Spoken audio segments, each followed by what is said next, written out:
Hola, ¿qué tal? Bienvenidos al debate de Fundación Libertad y Desarrollo. Vamos a dar seguimiento, como lo prometimos hace un mes, al proceso de elaboración de la nueva Constitución de Chile. Como la última vez cubrimos la elección del Consejo Constitucional, que hoy, dicho sea de paso, ha tomado posesión. Hoy han tomado posesión los 50 consejeros de este órgano, pero como también lo habíamos anticipado, pues ya una comisión de expertos ha redactado un borrador a partir del cual esos consejeros trabajarán en el texto definitivo, por llamarlo de alguna forma. Pero bueno, para entenderlo, tenemos a dos expertos con nosotros nuevamente. Le doy la bienvenida de nuevo a Pedro Varela, quien está en Santiago de Chile. Él es investigador del Programa Legislativo y Constitucional de Libertad y Desarrollo. Y desde Concepción, Chile, también nos acompaña nuestro querido amigo Ricardo Hernández. Él es director del equipo constitucional del Instituto Res Pública. A ver, Pedro, voy a arrancar contigo para que nos pongamos un poquito en contexto. Ya habíamos comentado la vez pasada que es un proceso un poco sui generis, ¿no? El que han elegido ustedes para redactar este nuevo texto. Y lo que comentamos la última vez es que un comité de expertos redactó un borrador, que es lo que vamos a comentar hoy con la ayuda de ustedes. Hoy ha asumido ese Consejo Constitucional. ¿Y qué es lo que va a hacer este Consejo Constitucional, Pedro, con el borrador que ya conocemos y que ya se ha hecho público? Bienvenido. Muchas gracias, Edgar, por la invitación nuevamente. Un gusto poder compartir panel con usted. Efectivamente, bueno, como tú mencionabas, hoy día mismo se ha instalado el Consejo Constitucional, que es uno de los órganos encargados del proceso. Recordemos que este proceso es un proceso sui generis, en donde existen tres órganos: una comisión experta, un comité técnico de admisibilidad que funciona como un árbitro que vela en el fondo porque el proceso se enmarque dentro de ciertas bases que se han acordado y que están hoy día en la Constitución vigente, y este Consejo Constitucional que fue elegido democráticamente y que se ha instalado hoy día en Santiago. Entonces, hoy día inicia esta segunda parte, por así decirlo, del proceso constitucional, en donde se pasa la posta desde estos 24 expertos que han estado trabajando durante 3 meses en la redacción de un anteproyecto, y este anteproyecto ha sido entregado en la ceremonia de hoy día a los 50 consejeros constitucionales electos democráticamente para que ellos inicien su trabajo finalmente. Y ese trabajo no tiene mayores límites finalmente que las bases, las 12 bases que regulan el proceso en general, pero sí sirve el anteproyecto elaborado por los expertos como un punto de partida, como un documento sobre el cual ellos van a poder trabajar. En concreto, tienen 4 meses para despachar una propuesta que tiene que volver a ser revisada por la comisión experta en octubre para poder formular observaciones y luego terminar de aprobar los artículos por parte del Consejo Constitucional, y que en definitiva también significa que el Consejo Constitucional tiene en concreto ahora 40 días para introducirle enmiendas a este anteproyecto, enmiendas que pueden eliminar artículos, que pueden agregar artículos nuevos, hacer cambios. Por lo tanto, si bien uno tiene una idea de cómo va quedando un poco redactado el proyecto constitucional, todo o muchas cosas pueden aún cambiar en esta segunda etapa del proceso constitucional, así que es bueno poder ahora conversar un poco sobre cómo es este punto de partida, ¿cierto? Excelente. Ahora, Ricardo, entrando en materia, como ya nos explica muy nítido Pedro, cuál es el proceso que viene ahora. Pueden haber modificaciones, por supuesto, pueden pasar muchas cosas, pero ya tenemos el anteproyecto. Sé que es mucho, o sea, es difícil hablar de un documento tan extenso, pero a ver, en líneas generales, ¿cuál es tu impresión general cuando ves este documento? Porque, a ver, cuando vimos el documento anterior que redactó la Convención Constitucional, bueno, teníamos muchísimas observaciones, muchos y múltiples preocupaciones. Por lo menos a mí me dejó mucha mejor sensación este texto, pero quiero escucharlo de ti, Ricardo. Oye, efectivamente, Edgar, este es un texto relativamente sobrio a nivel constitucional. Tiene 200 y algo artículos, 210 artículos permanentes, más algunos transitorios.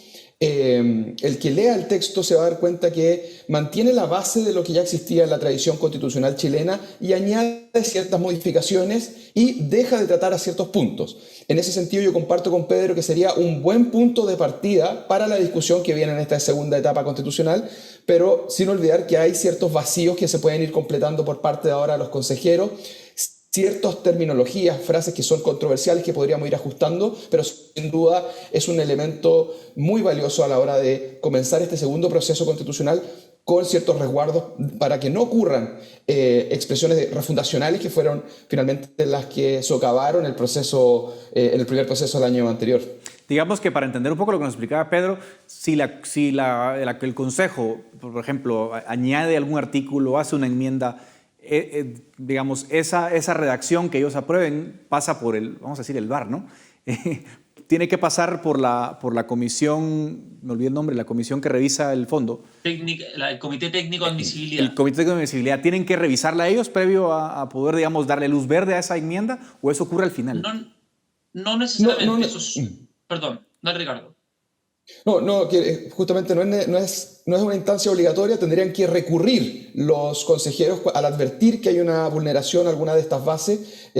No se prevé que se utilice esta instancia, por lo menos, o no recurrentemente. No es quizá una instancia que vaya a ser protagonista de esta segunda etapa. Probablemente la discusión va a ser más bien sobria, de bajo perfil a nivel político. Pero ya hemos tenido algunas reacciones. Por ejemplo, en una entrevista el presidente de la República señaló que él felizmente acudiría a votar a favor del proyecto de los expertos, por ejemplo. Le dio mucho valor al proyecto de los expertos y hace una buena parte, quizás, del sector de izquierda, que ve que es difícil que ellos puedan realizar grandes modificaciones en esta segunda etapa. Van a tratar de proteger en la redacción de este primer anteproyecto, pero sin duda las dinámicas se van a dar dentro de este Consejo que tiene todas las atribuciones para aprobar, modificar o eliminar artículos de este anteproyecto experto. Bueno, eso va a ser interesante, ver cómo van a ser esas dinámicas a lo interno del Consejo. Pero digamos, entrando en materia, bueno, algunos de los puntos que llamaron muchísimo la atención, un poco para contrastar no solo lo que ya tienen, sino lo que había ocurrido el año pasado, ¿no? Aquel texto que rechazaron los chilenos. Por ejemplo, Pedro, uno de los temas tal vez más espinosos fue el regionalismo que planteaba la Constitución. Vemos que este proyecto mantiene un modelo de Estado unitario. ¿Nos puedes comentar ahí más o menos las diferencias con lo que se proponía versus lo que hoy han definido los expertos en este anteproyecto? Sí, efectivamente, bueno, uno de los puntos que yo creo que fueron bien cautelados y advertidos en un principio fue el tema de limitar el proceso constitucional para que no partiera como la vez pasada sobre la llamada hoja en blanco, ¿cierto? Entonces, las bases que regulan este proceso, entre ellas encontramos, por ejemplo, la de que Chile es un Estado unitario y descentralizado. Entonces, eso era más o menos una garantía que uno podía anticipar que se iba a proteger y resguardar. Y en definitiva, yo creo que, de hecho, el capítulo que regula el tema de los gobiernos y administración regional y local es un capítulo bastante sólido, es un capítulo innovador, pero al mismo tiempo que se hace cargo de nuestra tradición política y constitucional. Por lo tanto, es sin lugar a duda un cambio paradigmático en contraste con lo que fue, cierto, la Convención Constitucional que proponía un Estado regional con autonomías comunales y regionales hasta nivel legislativo, una autonomía financiera que podía llegar también hacia desequilibrios fiscales relevantes. Entonces, en este sentido, fue mucho más sobria, como bien decía Ricardo, en general el anteproyecto en estas materias y entendiendo que finalmente el principal responsable de avanzar, por ejemplo, en mayor descentralización, que por cierto es un desafío que es compartido y transversal a la clase política, va a ser finalmente el legislador, ¿cierto? Que lo haga en base a políticas públicas progresivas y graduales. Y yo creo que en ese sentido la Constitución o el anteproyecto nos presenta un camino muy claro, pero al mismo tiempo muy realista de lo que puede hacer un texto constitucional en esa materia. Excelente. Sobre el legislativo, Ricardo, también, como nos comentaba Pedro, las bases constitucionales ya incluían ese respeto, digamos, al Senado, que fue otra de las víctimas del anterior proyecto de la Convención. ¿Hay algún cambio relevante respecto de lo que tiene Chile hoy, digamos, de la Constitución vigente, respecto del legislativo? ¿O tú crees que son ajustes más al margen y que, digamos, más o menos no cambia mayor cosa? ¿Cuál es tu lectura? Respecto a la estructura del legislativo y de los equilibrios de poderes, no hay mayores cambios, pero sí este proyecto se hace cargo de un problema que ha venido arrastrando Chile en los últimos años, que es respecto a la atomización de partidos políticos dentro del Congreso. Cada vez más partidos, más chicos, con menor representación, que hacen muy difícil el trabajo entre el gobierno y el sistema político dentro del Congreso. Y ahí hay innovaciones importantes. Hay un capítulo entero dedicado a los partidos políticos, que no encontramos algo similar en la actual constitución vigente, y que le da cierto poder, por ejemplo, a las dirigentes de los partidos políticos para, por ejemplo, dar órdenes de partidos más sólidos en ese sentido. O, por ejemplo, también aquellas normas antidíscolos que se le ha denominado. Es decir, algún diputado que renuncia al partido por el cual fue electo podría ahora perder su cargo por renunciar al partido que lo llevó al poder. Son normas que no son calma a nivel académico, es decir, causan controversia, pero responden a una realidad que está viviendo el país hace largo tiempo, que es la inestabilidad política entre el Congreso y el gobierno. Son normas que son interesantes de analizar para todos aquellos que van siguiendo la discusión constitucional, sí, sobre todo el sistema político. Mira, eso es bien interesante, que también quisiera escuchar la opinión de Pedro, porque la fragmentación la vivimos todos en América Latina. Guatemala lo vive Perú, lo vive Ecuador, es decir, ya es una realidad frecuente, ¿no? ¿Cómo viste tú esa parte, Pedro? Sí, también, al igual que Ricardo, yo creo que ahí, en el fondo, aquí no hay balas de plata. Uno no sabe cuál va a ser finalmente la solución a lograr mayor gobernabilidad, pero por cierto yo creo que hubo un buen diagnóstico en, primero, entender que el problema no estaba en el régimen de gobierno, o sea, no era necesario transitar hacia un parlamentarismo o hacia un semipresidencialismo para hacerse cargo de la gobernabilidad, sino que constatar el hecho de que un presidencialismo con el sistema electoral actual que tenemos proporcional es simplemente insostenible, y que finalmente uno tenía que de alguna manera lograr que en el Parlamento existieran mayorías más consolidadas con las cuales uno pudiera gobernar y también negociar, ¿cierto? Entonces, sobre esa base yo creo que los cambios que se introducen, el umbral al que mencionaba Ricardo para la representación de los partidos a nivel parlamentario, y también, por ejemplo, la coincidencia entre la elección de los parlamentarios y la segunda vuelta presidencial, podrían ser mecanismos que de alguna u otra manera permitan ir poco a poco aumentando consolidando mayoría a nivel parlamentario, disminuyendo el número de partidos y la fragmentación política que existe en esa instancia, y permitiendo que los gobiernos, sea el color político del cual sean, puedan sacar adelante sus programas por los cuales fueron elegidos. Entonces yo creo que eso, la gobernabilidad, yo creo que está en el centro de la crisis política y social a la que hemos llegado en Chile, fue bien puesta como una prioridad por parte de la Comisión del Sistema Político, a mi parecer, y los ajustes de tuerca, que a veces pueden ser vistos como mínimos, en realidad yo creo que pueden tener un efecto sustantivo en aumentar la gobernabilidad y disminuir la fragmentación. Excelente. A nivel justamente de la reelección presidencial, Chile nunca ha tenido una reelección inmediata. Es decir, no se podía reelegir inmediatamente el presidente, pero sí podía volver, como lo hicieron Piñera, Bachelet. Ahora, Ricardo, hay un límite de dos periodos, ¿no? Como en Estados Unidos, 2 veces una misma persona y se acabó. Eso no existía ahora y parece que es una regla nueva, ¿no? Claro, solo en el siglo XIX Chile tuvo estos regímenes donde un presidente podía ser reelecto, y habían un periodo que nosotros llamamos de los decenios, presidentes de 10 años que se fueron sucediendo. Ya en el siglo XX Chile no cuenta con ese sistema. Nosotros podíamos reelegir un presidente, pero alternadamente, y es por eso incluso se ha dado en los últimos años que un presidente ha sido reelecto luego del siguiente gobierno de oposición. Ahora, en consistencia con otras políticas de evitar la reelección seguida de diputados, senadores, incluso alcaldes, autoridades locales, ahora la propuesta también afecta al presidente de la República, de manera que no se repita el plato por tercera vez. Son normas que han ido avanzando en Chile hace los últimos años y ahora se concreta a nivel constitucional con la figura del presidente. A ver, como nos quedan ya 3 minutos, voy a hacerles una pregunta difícil, pero les pediré ahí que traten de hacer un ejercicio interesante. Si ustedes fueran consejeros constitucionales, ¿sí? Porque es la etapa que sigue, así en términos muy generales, ¿sobre qué 2 o 3 aspectos pondrían atención en sus comentarios o modificaciones? Es decir, me gustaría conocer un poquito dónde pondrían ustedes el acento. No me digan qué cambiarían, porque es una pregunta muy difícil, pero digamos, ¿hacia dónde mirarían ustedes si tuvieran que hacer ese ejercicio? Pedro.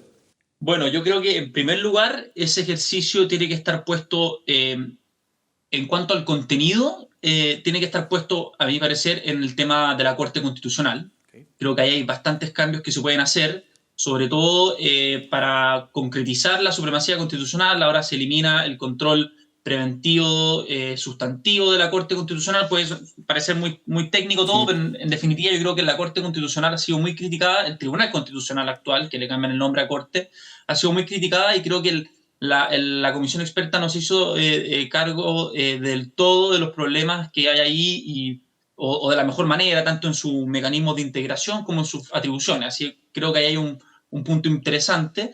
En segundo lugar, creo que es interesante también ver cómo en el caso de los derechos también, en el capítulo de derechos, y ver cuál va a ser la garantía específica para los derechos sociales. Hay un buen avance en esa materia por los comisionados expertos también, en establecer un recurso específico para los derechos sociales, diferenciado de los derechos clásicos o libertades clásicas, y creo que también hay que poner ojo ahí.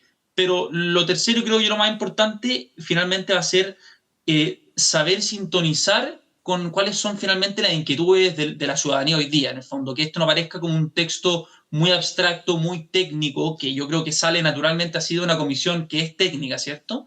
Pero va a tener que saber el Consejo Constitucional cómo sintonizar este anteproyecto con la ciudadanía, cómo hacer que la ciudadanía lo sienta propio, y también siente que es consistente con sus demandas y con sus prioridades, que hoy día son principalmente la seguridad, por ejemplo, ¿cierto? Entonces, ¿cómo fortalecer el anteproyecto en materia de seguridad, en materia de orden público, para que, en definitiva, eso de poder vivir en paz sea no solo un derecho establecido a nivel constitucional, sino que una realidad? Que yo creo que esa va a ser finalmente una manera que yo creo que los consejeros deberían poder conectar este texto con la ciudadanía, para que así pueda ser aprobado contundentemente a finales de año.